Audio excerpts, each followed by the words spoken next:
Welcome to online classes. As you all know, we are discussing class 6 history, chapter 2. इसमें हमने Palaeolithic values के बारे में देख लिया था। तो पैलियोलिथिक साइट्स के बारे में हमने पिछले पार्ट में डिस्कशन कर लिया था। कई तरीके की रिवर्स में फर्टाइल प्लेन्स में हमने देखा था कि पैलियोलिथिक जो है साइट्स मिलती है। अब हम देखेंगे पैलियोलिथिक टूल्स के बारे में। चलिए देखते हैं पैलियोलिथिक टूल्स कौन कौन से होते हैं जो ओल्ड एज में लोग इस्तेमाल करते थे। चलिए देखते हैं। तो stone was widely used material for making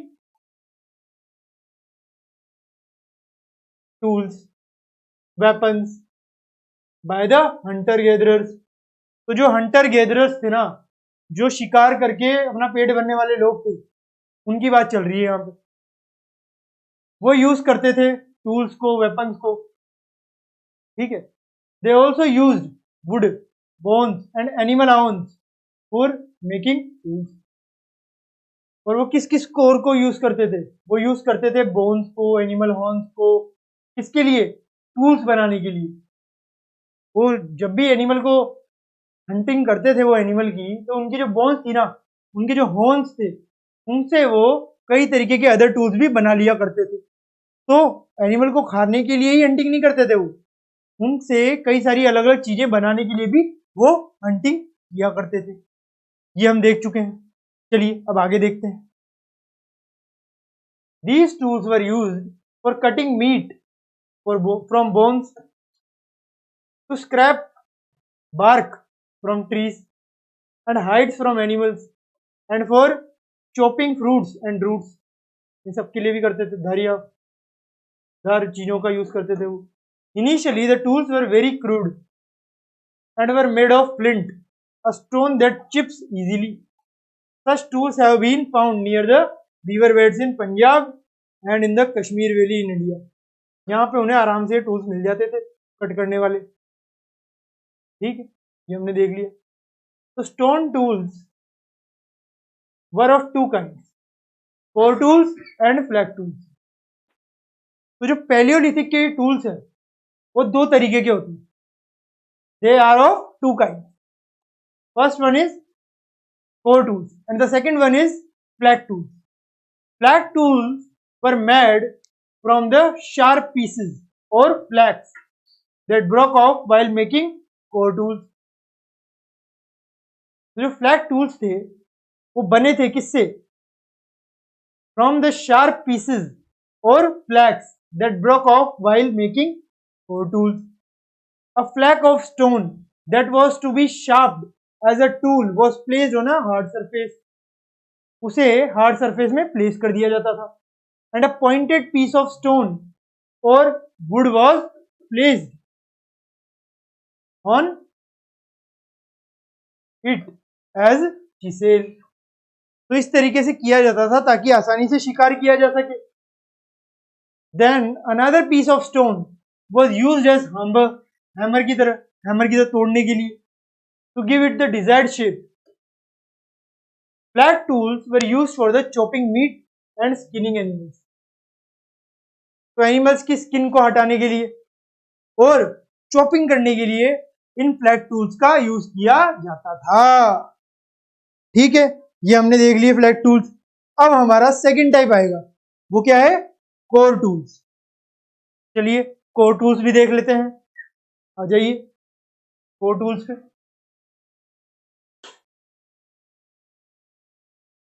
Core tools were made by chipping off pieces from chunks of rocks or pebbles. जो पेबल्स, जो स्टोन्स ऐसे होते थे, उनसे तोड़ के ये कोर टूल्स बनाए जाते थे। The pebble or rock from which the tool was to be made was held in one hand. और एक हाथ में पहन लिया जाता था। Another stone or a piece of wood or bone was used as a hammer and was held in other hand. तो इस तरीके से उनके पास टूल्स होते थे। The second stone was used to strike off flake from the first till the required shape was obtained. जब तक shape obtain नहीं हुई तब तक ठोको, जोर जोर से मारो। The stone that was left after chipping was called core, और चिपिंग के बाद जो बचा हुआ है वो क्या है, कोर है। The core tools were usually Oval और पियर शेप्ड, यूजली किस तरीके के थे वो, ओवल शेप के, पियर शेप्ड के। They were probably used for cutting trees, उन्हें ट्रीज को कट करने के लिए बोला जाता था। And digging out roots and tubers from the earth, और उन्हें क्या करने के लिए, तोड़ने के लिए रूट्स को और ट्यूबर्स को अर्थ से, ये सब चीजें करी जाती थी। अब आगे क्या है, आगे है डिस्कवरी ऑफ फायर। क्या है आगे, डिस्कवरी ऑफ फायर। चलिए देख लेते हैं हम डिस्कवरी ऑफ फायर किस तरीके से हुई। आप सबको स्टोन्स के बारे में पता लग गया, स्टोन्स का यूज ये इन सारी चीजों में तो करने लग गए, बट जब फायर इनके पास आ गई उसके बाद इनका फूड जो है वो अच्छी तरह से बर्न भी होने लग गया और कंज्यूम भी होने लग गया। चलिए आ जाइए, डिस्कवरी ऑफ फायर किस तरीके से हुआ देख लेते हैं। Fire was one of the greatest and most important discoveries of the Palaeolithic age. तो जो फायर है ना, फायर वो ग्रेटेस्ट है और मोस्ट इंपॉर्टेंट डिस्कवरी है किसकी, पैलियोलिथिक एज की।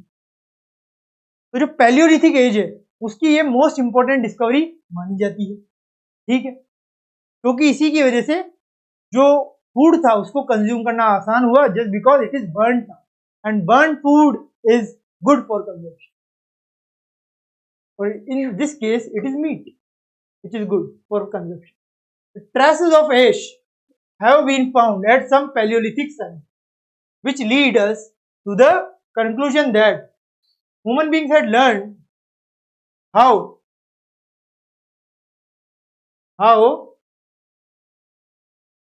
to make fire during the Paleolithic age.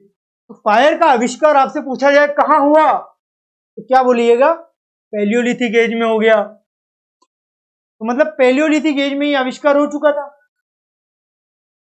Fire was probably an accidental discovery, ये क्या थी, ये एक्सीडेंटल डिस्कवरी थी, इसने जानबूझ के पत्थरों से पत्थर नहीं टकराए थे, पत्थर टकराए उनको लगा कि ये पता नहीं क्या हुआ और आग जल गई, और उनकी जब डिस्कवरी हो गई तो उनके लिए बहुत आसान हो गया सारी चीजें करना।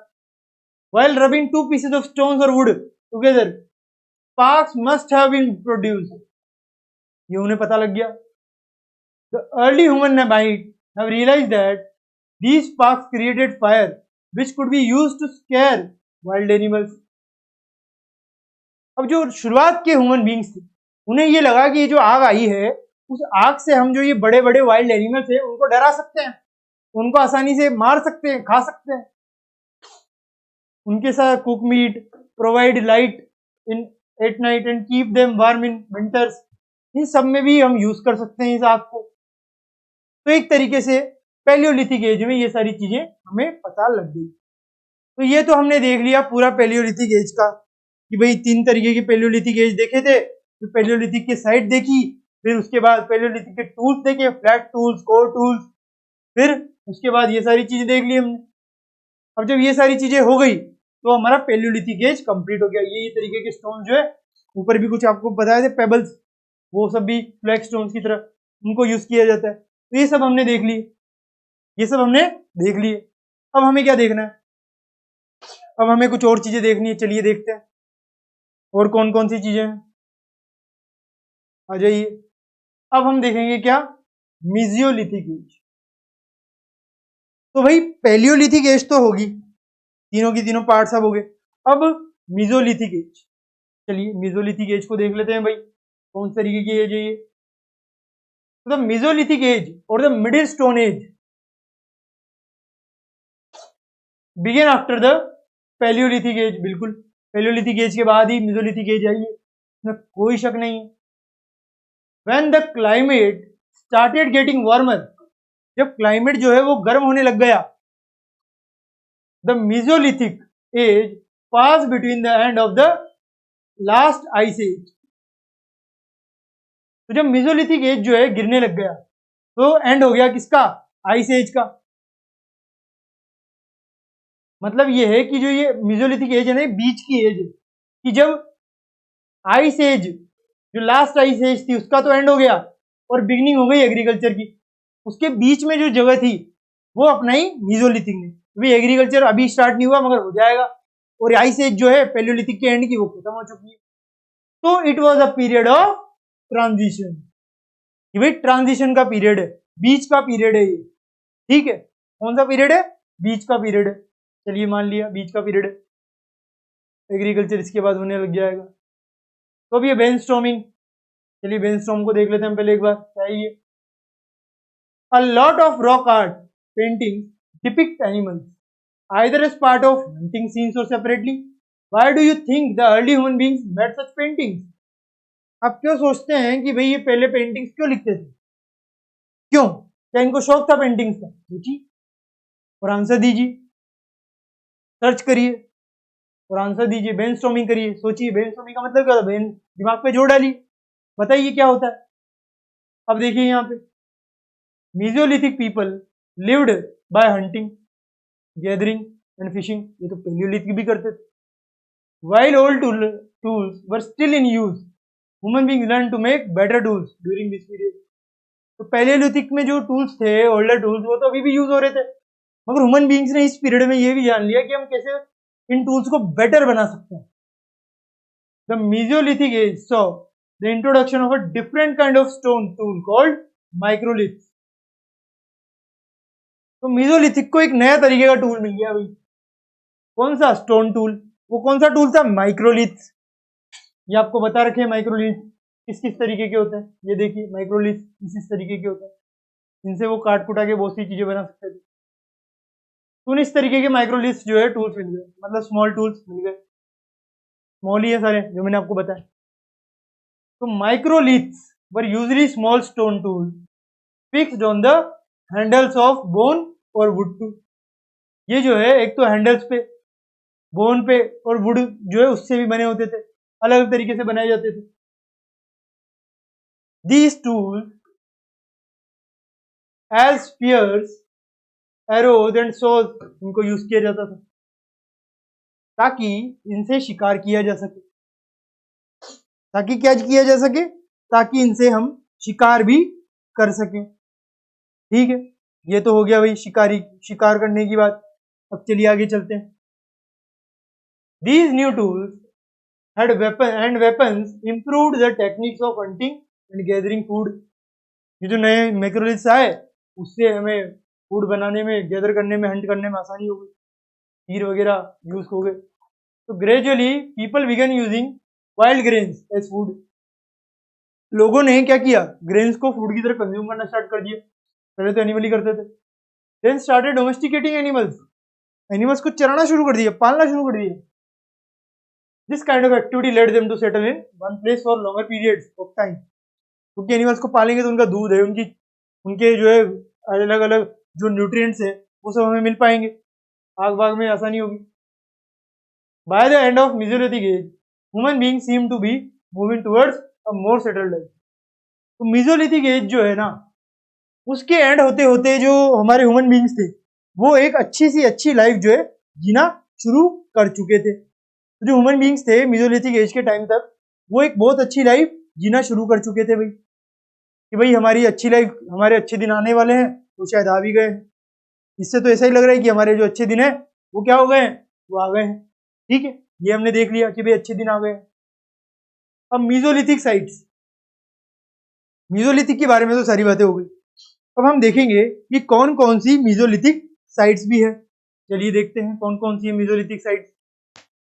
आ जाइए। Mesolithic sites are scattered throughout India. पूरे इंडिया में जो बिखरी हुई है Mesolithic site. Some of the important sites are in the plains of Gujarat. और इंपॉर्टेंट साइट जो है ना वो कहाँ है? गुजरात के प्लेन्स में। अभी कहाँ पे है? गुजरात के प्लेन्स में। छोटा नागपुर में ही आपको पैलियोलिथिक भी मिला था और ये भी मिलेगा झारखंड के उधर। रॉक शेल्टर्स ऑफ भीमपेटका, ये मैंने आपको बताई थी केस। आदमगढ़ जो मध्य प्रदेश में, तो हमें भीमपेटका का आंसर मिल गया, मध्य प्रदेश, जो आपको ऊपर पूछा गया था पिछले वाले में। Sites along the banks of river Ganga between Ghazipur and Varanasi, Uttar Pradesh, Rajasthan and Mysore, Karnataka. तो इन सब जगहों पर हमें मेसोलिथिक साइट्स मिलती है। यहां तक क्लियर है। अब हम चलेंगे आगे। तो इन जगहों पे हमें क्या मिलती है, मेसोलिथिक साइट्स मिलती है जो बिखरी हुई है, अलग अलग तरीकों से मिल रही है। चलिए ये तो हमने देख लिया अलग अलग तरीकों से मिल रही है, मगर अब बाकी चीजों का भी ध्यान रखना होगा।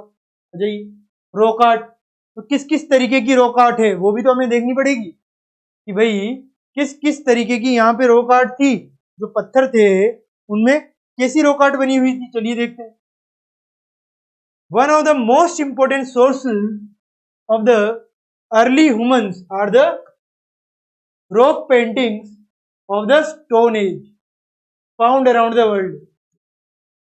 तो one of the most important source जो है ना अर्ली ह्यूमंस का, वो क्या है, रॉक पेंटिंग से, स्टोन एज की, जो फाउंड होती है कहाँ पे, वर्ल्ड में। कहाँ पे फाउंड होती है, जो वर्ल्ड में फाउंड हो जाती है। The early humans painted on cave walls. जो अर्ली ह्यूमंस थे ना, जो शुरुआत के ह्यूमन बींग्स थे, वो पेंट करते थे कहां पे, केव वॉल्स। मतलब जो गुफाएं थी वहां की दीवारों पे वो लिखा करते थे, कई तरीके की पेंटिंग्स बनाते थे। Many of this paintings survived to the present day. The painting mainly portrayed animal figures, और ज्यादातर वो एनिमल फिगर्स के ही बारे में बात करते। क्यों, क्योंकि एनिमल फिगर्स उनके लिए एक तरीके से देव पूजा की काम आती। In India several paintings have been discovered at the Bhimbetka caves in Madhya Pradesh. ठीक है, मध्य प्रदेश में कई तरीके की ऐसी पेंटिंग हमें देखने को मिल जाएगी, सीन्स मिलेंगे ऐसी। ये देखिए इस तरीके की सीन्स होंगे पेंटिंग्स की। मध्य प्रदेश हमने देख ही लिया भीमपेटका का, ये पेंटिंग इस तरीके की होती है। अब आगे देखें, these caves are also listed as a UNESCO world heritage site. तो यूनेस्को की जो वर्ल्ड हेरिटेज साइट है उसमें भी ये जो है सारी की सारी चीजें लिस्ट करी गई हैं, ये सारी की सारी caves. The paintings here show mostly animals. ये जो पेंटिंग्स है ना वो ज्यादातर एनिमल्स के बारे में बात करता है, either as part of hunting scenes और सेपरेटली, कि भाई किस तरीके से वो हंट कर रहे हैं, और कुछ और बर्ड्स हैं, फिश है, कार्प्स हैं, फ्रॉग्स हैं, स्कॉर्पियंस हैं, आर ऑल्सो पेंटेड। इन सबको भी क्या किया गया है, पेंट किया गया है।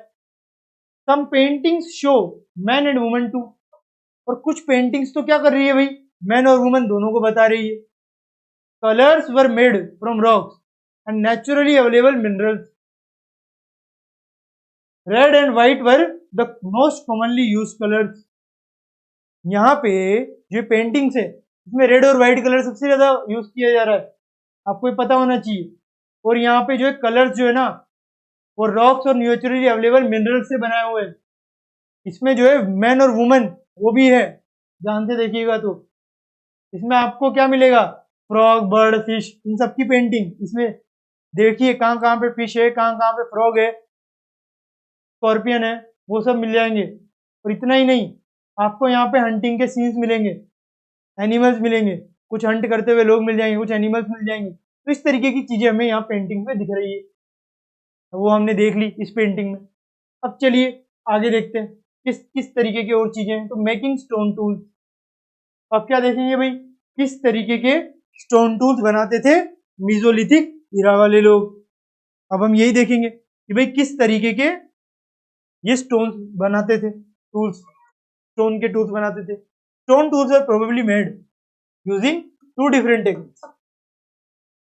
तो जो स्टोन टूल्स होते थे वो बनाते थे टू डिफरेंट टेक्निक्स, दो अलग अलग तरीके की टेक्निक्स जो है वो बनाया करते थे। The first is called stone age stone on stone, मतलब स्टोन के ऊपर स्टोन से पेंटिंग जो है करके कुछ करते थे। Here the pebble from which the tool was to be made also called the core was held in one hand, एक हाथ में वो रखते थे। Another stone which was used as a hammer was held in the other hand, दूसरे हाथ में hammer, एक हाथ में वो। The second stone was used to strike off flakes from the first till the required shape was obtained. इन दोनों को use करके पत्थरों से तोड़ तोड़ के इधर से करते, फिर उधर से करते, फिर उधर से करते, और ऐसे करके वो कई तरीके के शेप्स बना दिया करते थे पत्थरों से। तो ये सारी चीजें किया करते थे, कई तरीके के टूल्स बनाते थे और उनका इस तरीके से यूज भी किया करते थे। अब प्रेशर फ्लैकिंग, अब ये क्या कंसेप्ट है, चलिए देखते हैं भाई प्रेशर फ्लैकिंग क्या है भाई, वो भी देख लेते हैं। Here the core was placed on a firm surface. इधर जो कोर है ना, कोर जो अंदर का हिस्सा है कोर, उसको प्लेस किया गया ऑन अ फर्म सरफेस, एक कठोर सरफेस पे। The hammer stone was used on a piece of bone और stone that was placed on the core. तो जो हमर है ना, वो उस स्टोन को यूज किया जाता था एक पीस ऑफ बोन पे, कोई बोन्स होंगी उनकी एनिमल्स की, उनपे वो स्टोन से प्लेस करा जाता था उनको कोर में। To remove flakes that could be shaped into tools. तो इसे क्या कहते हैं, इसे कहते हैं प्रेशर फ्लैकिंग। यहाँ देखिए इस स्टोन से कुछ ना कुछ प्रेशर देके उसको अलग किया जा रहा है, यहाँ पे प्रेशर फ्लैकिंग हो रही है, उस स्टोन को अलग किया जा रहा है प्रेशर दे देके। तो इसे हम कहते हैं क्या, pressure फ्लैकिंग। How stones were made, one of the two techniques is shown in the illustration, try and identify it, this is called pressure फ्लैकिंग। तो प्रेशर फ्लैकिंग हो गया हमारा। अब हम देखेंगे finding out about fire, fire को क्या हुआ, फायर का किस तरीके से आगे यूज हुआ, वो हम देख लेते हैं। यहाँ पे आ जाइए, finding out about fire. Find the Kurnool cave zone map. तो मैप में आप कर्नूल केव्स को देख लीजिए भाई। अच्छा जी, देख लेंगे कर्नूल केव्स में मैप में। तो find the Kurnool caves on map. कोई से भी, कर्नूल मैंने बताया था आपको कहां पे, आंध्र प्रदेश में, ढूंढ लीजिएगा। Traces of ash have been found here. Ash के जो ट्रेसेस हैं वो यहाँ पे मिल जाते हैं। This suggest that people were familiar with the use of fire. जब एश के ट्रेसेस हमें यहाँ मिले, उससे पता लगा कि लोग जानते थे फायर का यूज करना। इससे हमें पता लगा फायर सच में पैलियोलिथिक में आ गई थी, इस वजह से मिथोलिथिक में भी लोग यूज कर रहे थे। Fire could have been used for many things as a source of light, to cook meat and to scare away animals. What do you use for fire today? अब आप देखिए आप किस तरीके से फायर का यूज करते हैं आज के दिन, खाना पकाने में, आग जलाने में, आज भी यूज होता है फायर का। तो ये हमने देख लिया मेसोलिथिक एरा के बारे में। अब देख रहे हैं एक चेंजिंग एनवायरनमेंट के बारे में। अब क्या देखेंगे भाई, अब देखेंगे एक चेंजिंग एनवायरनमेंट के बारे में। चलिए शुरू हो जाते हैं चेंजिंग एनवायरनमेंट के बारे में पढ़ना। Although every civilization did not clear land for convenience stores, strip malls, or housing development, they did change the land to suit their needs and overused natural resources long before the Industrial Revolution, archaeologists have shown.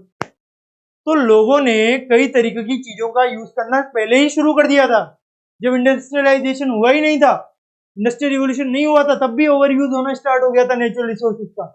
तो अब अगर हम कहेंगे कि natural resources का जो extensive use हो रहा है वो इंडस्ट्रियल रिवोल्यूशन के टाइम पे हो रहा है, तो ये सही बात नहीं है, उससे पहले भी हुआ करता था, ये आर्कियोलॉजिस्ट बताते हैं।